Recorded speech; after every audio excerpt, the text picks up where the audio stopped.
नमस्कार मंडळी, स्वागत आहे तुमचं आमच्या यूट्यूबच्या चॅनलमध्ये. मंडळी, तुम्ही एकदा हा व्हिडिओ बघा. नाशिकच्या कॉलेजमधला आहे. ही लिफ्ट कशी एकदम खाली पडते आणि त्या महिलेचा मृत्यू कसा होतो. तुम्ही हा व्हिडिओ शेवटपर्यंत बघा, कारण तुम्हाला गरज आहे. तुम्ही प्रत्येक आपल्या घरच्यांना पाल्यांना घेऊन कोणत्या पण हॉस्पिटलला जाता आणि तिथली तुम्हाला दुरवस्था माहीत नसते. ही कशी असते तर तुम्ही या व्हिडिओच्या माध्यमातून बघा. हे डॉक्टरचे नर्स जो स्टाफ आहे हा कसा चावम्या करत आहे त्या बाईला वाचवण्यासाठी, कारण महिलेची जबाबदारी यांनीच घेतलेली असते समोर. तर मंडळी, मला एकच सांगायचं आहे, इथले कॉलेज निघले, दवाखाने निघले, पण यांच्या फक्त पैशाच्या चिजोऱ्या भरणं चालू आहे डॉक्टर लोकांच्या. यांचं त्यांच्या लाईनीवर लक्ष नाही, लिफ्टवर लक्ष नाही, यांच्या जे कामं वगैरे सगळ्या गोष्टी करतात यांच्या स्टाफवर लक्ष नाही. यांनी लक्ष घालायला हवं. ही लिफ्ट बघा, या व्हिडिओमध्ये बघा कशी लिफ्ट खाली पडते. तुम्हाला आता मी दाखवलं, हे बघा समोर. व्हिडिओ फक्त शेवटपर्यंत बघा. आता तुम्ही बघा मंडळी, हा व्हिडिओ एका CCTV फुटेजमध्ये आलेला आहे. ही महिला कशी खाली वळून पाहत आहे आणि जी लिफ्ट खाली येत आहे त्या लिफ्टमध्ये महिला अडकलेली या व्हिडिओच्या माध्यमातून. आणि आता या कॉलेजमध्ये इथला दांगडू झाला. ती महिला अक्षरशः खाली पडली लिफ्टमधून. एक तर त्या महिलेला एक तर काही सुचलं नाही वेळेवर काय करावं काय नाही. एक तर बिमार महिला आणि लिफ्ट इथली कोसळली जोरानं मंडळी की त्या महिलाचा मृत्यूसुद्धा या ठिकाणी झालेला आहे. आपण या व्हिडिओच्या माध्यमातून बघू शकता. हा जो मेडिकल कॉलेज आहे, हे सगळं स्टाफ आहे, हे कशा प्रकारे हादरलेलं आहे हे तुम्ही बघा एकदा. सगळे कर्मचारी, पोलीस डिपार्टमेंट इथं आलेलं आहे. कारण एका महिलेचा मृत्यू होणं म्हणजे काही साधी गोष्ट नाही. याच ठिकाणी जर एखाद्या राजकारण्याचं असतं तर हे कॉलेज जाळून टाकलं असतं, पण शेवटी गरिबाची कोणी ऐकत नाही, अशातली भाग म्हणून चला. आता मला सांगा मंडळी, यामध्ये या महिलेचा मृत्यू झाला, ही कोणाची तरी आई असेल किंवा बहीण असेल किंवा एखाद्या पतीची बायको असेल, तर आई म्हणल्यावर किती दुःख होत असेल मंडळी. जर इथल्या वरतून आपल्याच घरचं जर कोणी असतं, लिफ्टमधून जर खाली पडलं असतं आणि वर इथून करून ही महिला बोलत आहे आपल्यासमोरच, आणि या महिलेचं इथं निधन झालेलं. हे बघा तुम्ही, चेहऱ्याला चिकटपट्ट्या लावलेल्या, सगळे कोणी जंजोग्राफी केलेलं, सगळ्या गोष्टी. या महिलेची इतकी जोरात पडल्या गेली महिला ही अक्षरशः सगळा स्टाफ हादरलेला गेला आहे इथं. ही नाशिकची घटना आजपर्यंत अशी घडली नाही आणि इथली महिला चिंताग्रस्त होऊन गेली. हे बघा तुम्ही लिफ्ट मंडळी, लिफ्ट बघा, इकडे लक्ष द्या. ही लिफ्ट बघा कशी कोसळलेली आहे.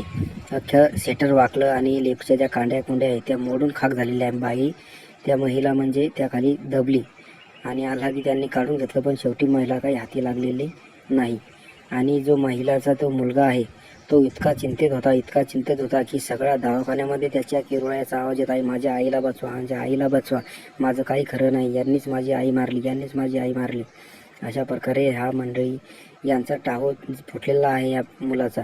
कारण एका आईचं जर इतक्या बेकाम जर फजिता झाल्या असतील तर अशा कोणीच झाल्या नाही. ती महिला मनात म्हणली असेल, मला यांनी कोणत्या परिस्थितीमध्ये कोणत्या हॉस्पिटलला आणलं, मी घरीच मेले असते तरी माझी मरण बरोबर झालं असतं. पण इथल्या चिंततेन मरण म्हणजे निवळ जनावर कापल्यावानी गोष्ट झालेली आहे मंडळी.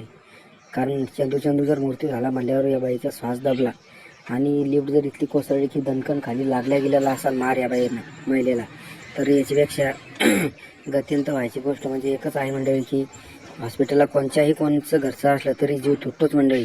शेवटी आपण नुसतं व्हिडिओतून बघतो, पण हीच जर परिस्थिती आपल्यावर जर आज नाही उद्या जर आली तर आपण या ठिकाणी काय करणार. तुम्हाला तर चांगल्या गोष्टीत माहिती आहे. कारण दवाखाना असो की कोणाची एक तर आई वडील पैशातच सोडाच, पैशाचं जर माहेर घर ठेवलेलं आहे, करून ठेवलेलं आहे याला डॉक्टर लोकांनी, सगळा स्टाफ. यांचं कोणत्या लाईनीवर लक्ष नाही, काही नाही. नुसतं नळ्या नाकात लावून द्यायचं, व्हेंटिलेटर लावून द्यायचं, बस. बिल काढूच तर फक्त महिला चालू आहे. एकदा बिल काढून घेतलं की महिला मृत्युमुखी पडली म्हणून सोडून द्यायचं. यांनी पहिली गोष्ट कोरोनाच्या काळातच इतकी कमाई केली मंडळी की यांच्या 10 ते 15 पिढ्या कमवून बसून खाता येईल इतली कमाई या लोकांनी केलेली आहे. आणि अशा प्रकारे जर यांनी अजूनही भुरताव होत असेल तर मंडळी कसं, लोकांचा देवावर इतका भरोसा नाही, इथला डॉक्टरवर आहे, पण या लोकांनी इतकी हरगर्जीपणा करू नये. आणि मंडळी, तो मुलगा इतका जोरात आरडत आहे डॉक्टर लोकांना, सांगा माझ्या आईला काय झालं. तर एक काळं कुत्रं सुद्धा या मुलांना बोलत नाही किंवा या की डॉक्टर असेल की नर्स असेल याला एक पण सुद्धा बोलत नाही की काय तुमच्या आईला काय नाही झालं, काय असं कसं. तर नुसते तोंडाकडे बघत आहे. आणि हा मुलगा विचारत आहे, सांगा ना माझ्या आईला काय झालं, कुठे आहे माझी आई, काय झालं. तर एक डॉक्टरसुद्धा यांना बोलत नाही की इतका हलगर्जीपणा असतं का हो. नुसते यांनी फक्त बिलं जर वाढवायची कमी असले की तेव्हा फक्त विचारतात, आम्ही इथला खर्च घेणार आहे, तिथला खर्च घेणार आहे. आणि आता बोलायलासुद्धा तयार नाही. हा स्टाफ जो आहे सगळा मंडळी, हा इतका हाणायच्या लागी स्टाफ आहे हा. यांनी मला तर वाटतं नुसत्या डिग्र्या घेतल्या, पैसे भरून डिग्र्या घेतल्या असतील एखाद्या कॉलेजच्या. इतके मादरशुद्ध लोक आहे ते. नुसते कॉलेजेस काढले आणि यांनी भरत्या करून टाकल्या. यांचं बिल्डिंगवर इंजिनियर नसतील लावले का, जर मी नुसती बिल्डिंग उभी केली, यात कोणती लिफ्टची सुविधा केली का काय केली, फक्त काहीच नाही. ही महिला तर लई हरामखोर महिला आहे, नुसती पायती आणि मला सांगू नका असं बोलते. आता इथंच बघा, ही नुसती पाहायला गेली काय झालं काय नाही, तर पण ती बाई डायरेक्ट वरून खाली पडल्या गेली आणि लिफ्टच कोसळली. तर किती भयानक मुद्दा गाजलेला असेल मंडळी हा. अशी घटना आपल्यासोबत कोणासोबतही होऊ नये मंडळी, माझं हे मत आहे. आणि आपण सुद्धा हा व्हिडिओ जास्तीत जास्त शेअर करा मंडळी. कारण आपल्याच घरचा जर दवाखान्यात असता तर मंडळी आपला जीव टाहमहो करतो हो. आणि महिला जर अशी मृत्युमुखी पडली आणि वरून लिफ्ट डोक्यात पडली, किती झणझण गाली असेल माणसाच्या डोक्यात. कारण व्हिडिओ जर मी बघत आहे मंडळी तर माझ्या डोळ्याला पाणी येत आहे. तर तुम्ही जर व्हिडिओ बघितला मंडळी तर तुमचेसुद्धा डोळे पाणावल्याशिवाय राहणार नाही. हा व्हिडिओ आजपर्यंत असा व्हिडिओ समोर आला नाही मंडळी. हा व्हिडिओ आहे ना फक्त जास्तीत जास्त शेअर करा, सगळ्या महाराष्ट्रापर्यंत पोचवा, कानाकोपऱ्यात पोचवा, जास्त करून पत्रकार लोकांपर्यंत पोचवा.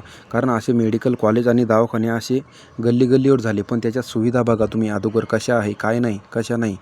कारण त्या बघितल्याशिवाय तुम्हाला पर्याय नाही. हे जर महिलेचा जीव गेला, उद्या एखाद्या बाळाचा जीव गेला तर कसं होईल. आणि बाळाचा नाही, जर आपल्याच जर घरच्या एखाद्याच गेला तर आपली किती आग होईल. शेवटी या मुलाची किती आग झाली असेल, कारण त्याची स्वतःची आई होती. आणि आईसोबत जर असा खेळावपणा झाला असेल तर तो सुद्धा मुलगा काय करेल मला हे सांगा तुम्ही. त्याला पण हाच प्रश्न पडला, हे दवाखाना चेतून देऊ का काय. शेवटी आईचा जीव निघून चालला गेला. पण किती वाद आणि भांडणं करायचे लोकांसोबत हे फक्त आपणच दाखवून द्यायचं. मंडळी. धन्यवाद. हा व्हिडिओ मला फक्त तुमच्यापर्यंत दाखवायचा होता. आणि होईल तितका हा व्हिडिओ शेअर करा. शेअर केल्याशिवाय मजा नाही. आणि आमच्या व्हिडिओला लाईक, असेच नवनवीन व्हिडिओ बघण्यासाठी धन्यवाद मंडळी. होईल तितका शेअर करा फक्त.